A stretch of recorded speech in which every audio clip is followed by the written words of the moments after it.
Welcome to the flowerschool.com video library. I'm Leanne Kessler, Director of the Floral Design Institute, here to share with you our latest issue, a little bit of springtime. As February comes to a close and March begins, so hard to put up with winter. It's still so cold, it's still wet, it may be snowing. Comfort food is still on the menu, but the dreams begin of springtime and the sunshine. You think about putting away those dishes from the comfort foods, roasted garlic, oh, so fabulous in the winter. But by spring, I'm looking for fresh greens, wonderful fresh food, lighter fare. And out come some of my favorite bowls that I use for just display around the house. This is one of my faves with little plum blossoms on the side. Isn't that gorgeous? And I look for the flowering plums outside. But alas, it may be too soon. So let's give it a jump start. Bring the flowering inside and give a little bit of a taste of spring, even if it's still winter outside. For this arrangement, I'm going to think small, close, cozy, tactile, and make the design down inside of the bowl. I'm not going to come up and out. We'll save that for another time. But this time, just cozy. So I take wet foam, cut it into smaller pieces, and then it's got a rounded bottom. So I put a little tiny one in the bottom, and then two larger pieces right over the top, and then side and side, so that I get a platform across the bottom of the bowl. Just nice, shallow foam. I don't anchor pin it. I don't tape it. It's going to be so tucked in. It's not necessary. So it's just a flat surface of foam. Then for flowers, a variety of my favorites in pinks, purples, and green. Got some roses, carnations, miniature hydrangeas, tulip, a little bit of statice, some brasilia, all kinds of just fun textural blossoms, so that once it's all in here, it'll create a tapestry that just invites me to reach in, touch, and dream about springtime. I start by establishing an accent area, bringing in my roses nice and short, and determining where my focal point's going to be. And I can have some up a little bit, and then others tucked even a little lower, so that it creates some movement to different heights. And then bringing it on back. Keeping it all very upright. You can see you don't need tall flowers for this at all. You can come up a little bit and then come back down again, a little bit shorter. Maybe bringing in a carnation.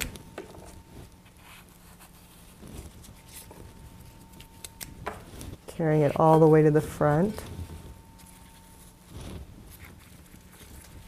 Maybe one more short one out here. And then a bit of the hydrangea.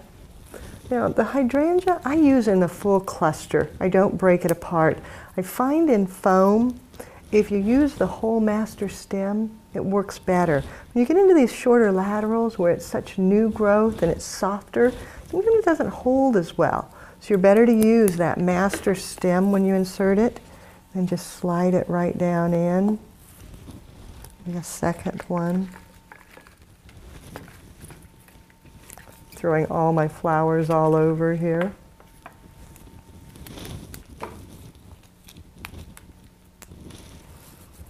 And then just sliding it down in. Creating a mound off to the side. A little bit of a carpet, and a little bit of movement as the roses come up taller. As I finish, I want to make sure and cover all of the foam. You don't want anything of the mechanics to show. I want a solid carpet of flowers. So bringing in another of the hydrangea, and then coming back with bits of statice, and tucking it down low, just to make sure that there's nothing that shows.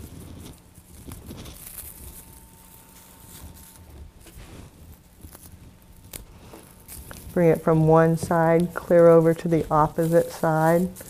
creating a pathway.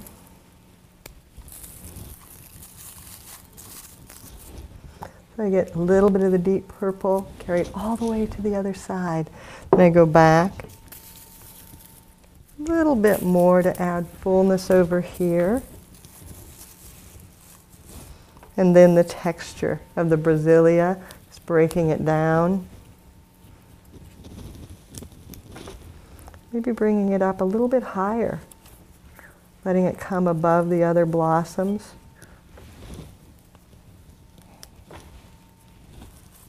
Adding some fullness on this side.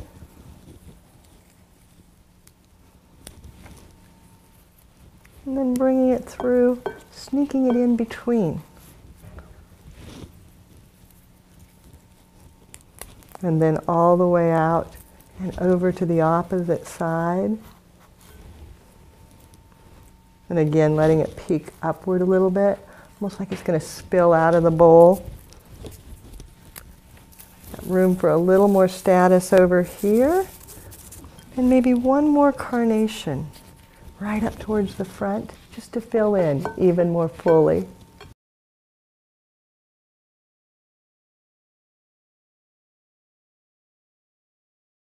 An arrangement like this is incredibly long-lasting. Everything's so short and tucked in, close to the water source. So all you need to do is make sure that you keep the bowl filled with water so that they don't dry out. And then you can enjoy and touch and dream about springtime. It's kind of fun sometimes to add an extra little touch. It's not going to last as long, but another reminder of the springtime to come. The tulips, they're just starting to sprout through the frozen soil. No blooms yet. This one is a commercial grown from the greenhouse, but reflexing it out makes it so bright and happy. Very cheerful looking. Give it a cut and then just nestle it down in above the other blooms. Let it drink. And it'll be lovely for a while, but not nearly as long as the other blossoms. But isn't that just a delightful touch? Watch it relax as it takes a drink of the warm water and just nestles over the top of everything else.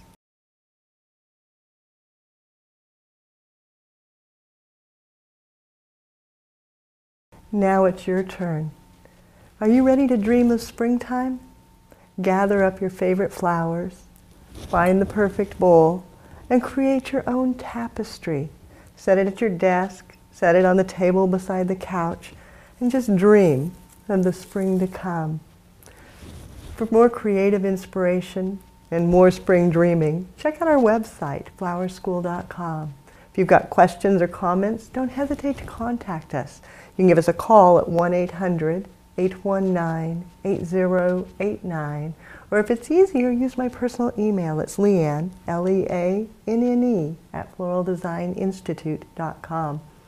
Have fun, happy almost springtime, and do something you love.